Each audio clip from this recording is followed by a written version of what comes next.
Haircut tutorial is going to be a haircut tutorial on coarse hair, basically African American hair.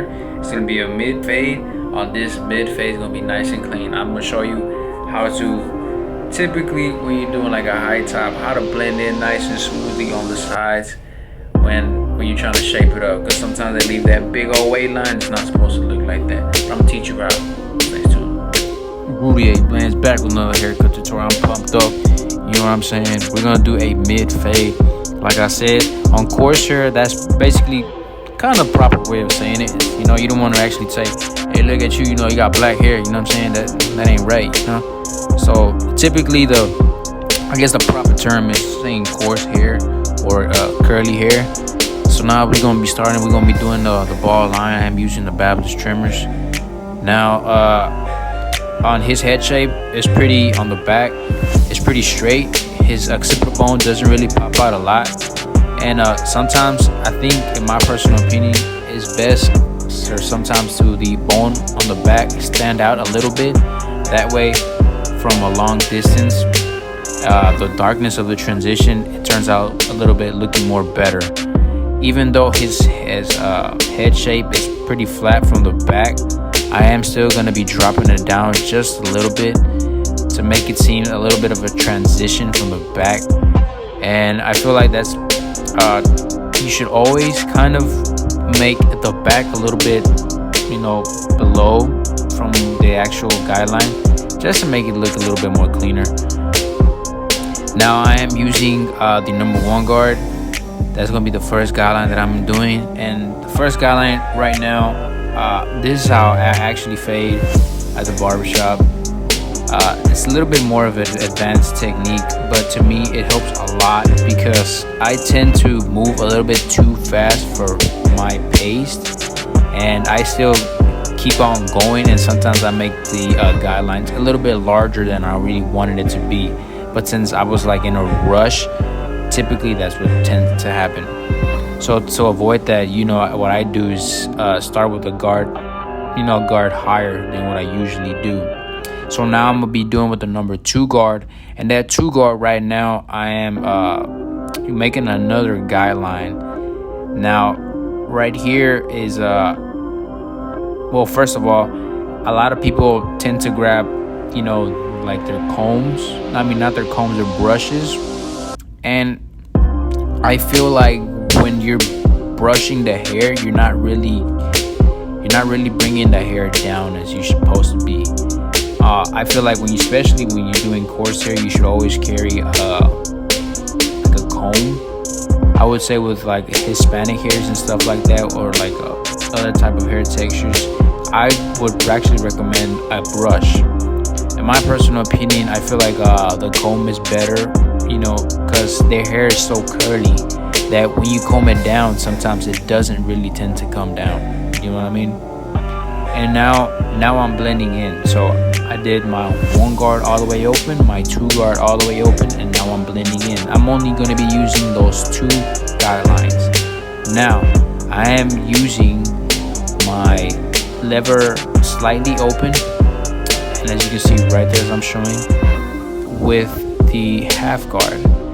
And I am using the corners. You can kind of tell I am using the corners. I'm not using the whole thing. And as soon as I'm doing like around 4 strokes, boom, I'm combing the hair down. Because like I said before, the hair is so curly that sometimes you're not really cutting, and sometimes you're just basically wasting your time. So for example, especially with coarse hair, you might be, you know, cutting one specific spot thinking you're really cutting, but since the hair is so curly, instead of cutting it, you're actually just moving it forward, backward and forward. And that actually happens a lot, especially with coarse hair. That's why I said it's better to use a comb rather than a brush. But by all means, you know, whatever makes you feel more comfortable. Now I am blending again using the same corners.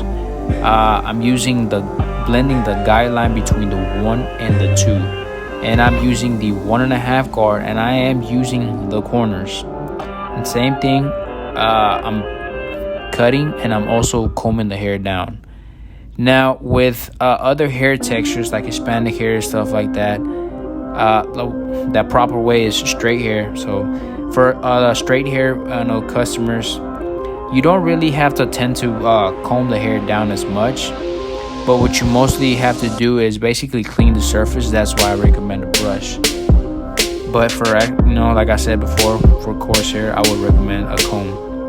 Now right here, I accidentally closed it. So one thing that I didn't like about the back of this, is right here, the lever looks closed, and I was like, oh snap, why is it closed? If I press, I guess, too hard, or sometimes I'm cutting too much of a thick hair, the clipper the notches tend to close. Man, that's a big red flag to me.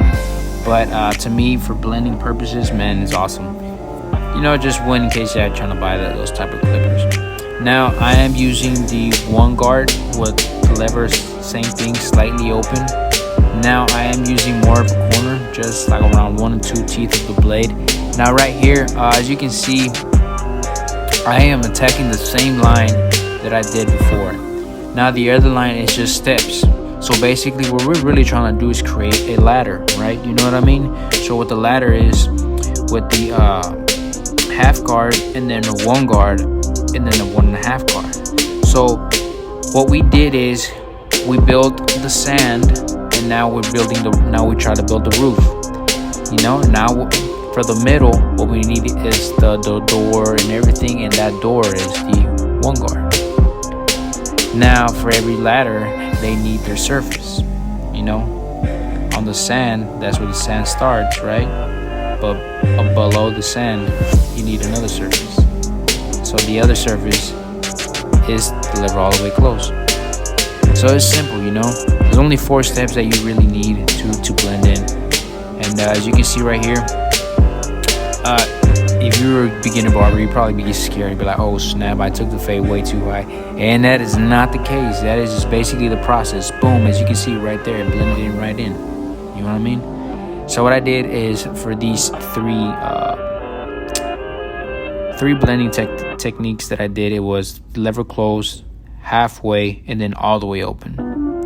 Now right here, I use my corners, but when I'm doing detail work, I exaggerating more using the corners. You know what I mean? So right here, as you can see, I'm just blending in, and I also see some slight lines. You know what I mean? But that's when we come back from a detail work. Now a lot of people tend to do this technique first, meaning they want to take the bottom line first. And because mostly in reality it's because the clipper tends to get hot. And most of the time, 80% chance, that's the last thing that I take out was the bottom line. And none of my customers really complain to me about the clipper getting hot. I mean, don't get me wrong, the clipper does get warm, but it's a clipper. It's supposed to get warm, you know what I mean? It's like a refrigerator. The refrigerator motor, it's gonna get warm, but it's not gonna get hot. That's gonna burn if you try to touch it. You know what I mean? And it's the same thing with clippers. It's normal to get warm, especially at least for me. When I was beginning to cut hair, I was very paranoid that I would touch the clipper. I'm like, oh man, that's too hot. And I didn't want to cut my customer's hair because I'm like, no, I don't want to hurt him. But in reality, at least one customer told me, you're like, it's a clipper, dude. It's supposed to get warm. Relax. So when he said that, I was like, oh my, Back to the Future. I'm like, oh, okay, I need to calm down with my paranoid stuff. Now right here, I picked the hair out. I recommend having a pick. If you don't have a pick, what you can really do is with the comb, just flare it out, but it's not gonna work the same. I would still recommend getting the pick. But I know, at least for me, when I was ready to start to cut hair, I didn't have all the tools, and what I used was my comb. And it still worked, still got the job done, but I just had to do a lot of more strokes and passes, you know what I mean? And what I'm doing right here is I'm touching the clipper with the 2 screws that comes in with his skin, and then that's basically how his head is shaped, right? So then I go straight up, and when I go more and more higher towards this parietal ridge, which is basically the area where it tends to round out, then his hair starts to become in shape like a kind of like a cone, because nobody's head shape is perfectly nice and round, you know what I mean? So what you gotta do is you gotta imagine like if it's a box, and then just blend it in nice and smooth.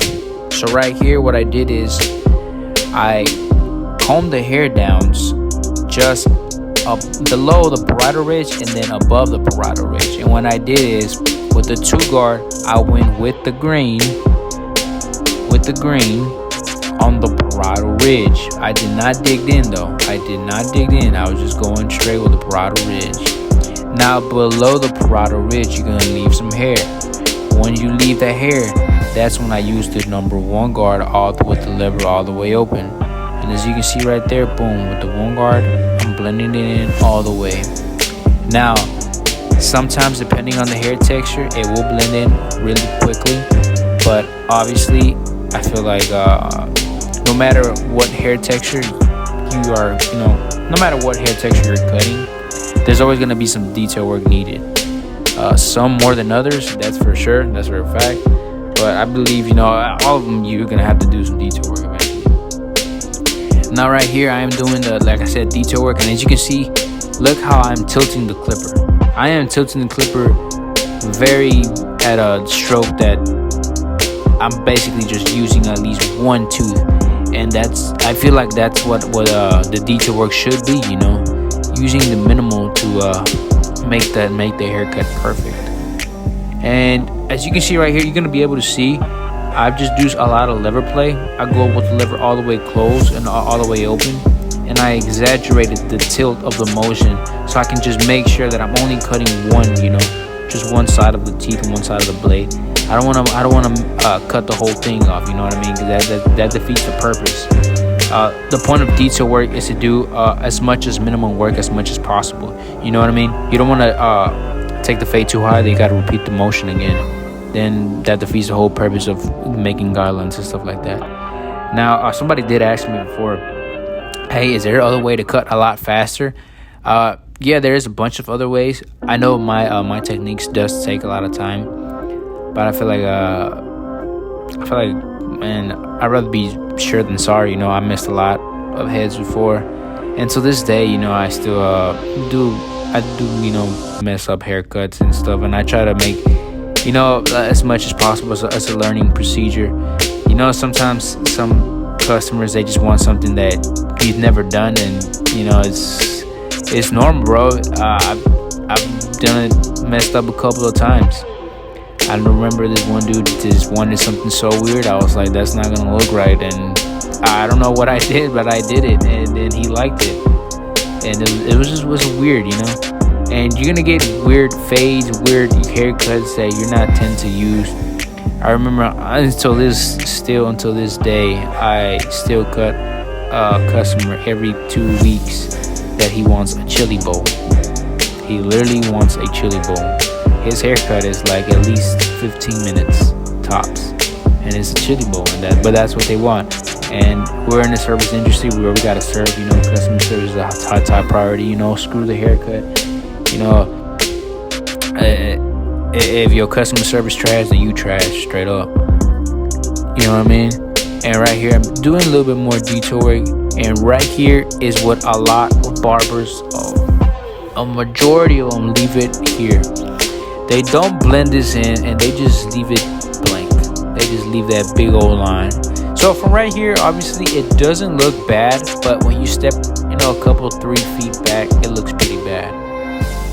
And this is the same technique. What I do is extremely just tilt the clipper and then use my 1 guard, and it will fade and it will blend in. And as you can see, blending everything nice and smooth. My name is Rudy A. Blends. If you find this haircut useful, make sure you like, share, and subscribe. Yeah, God bless.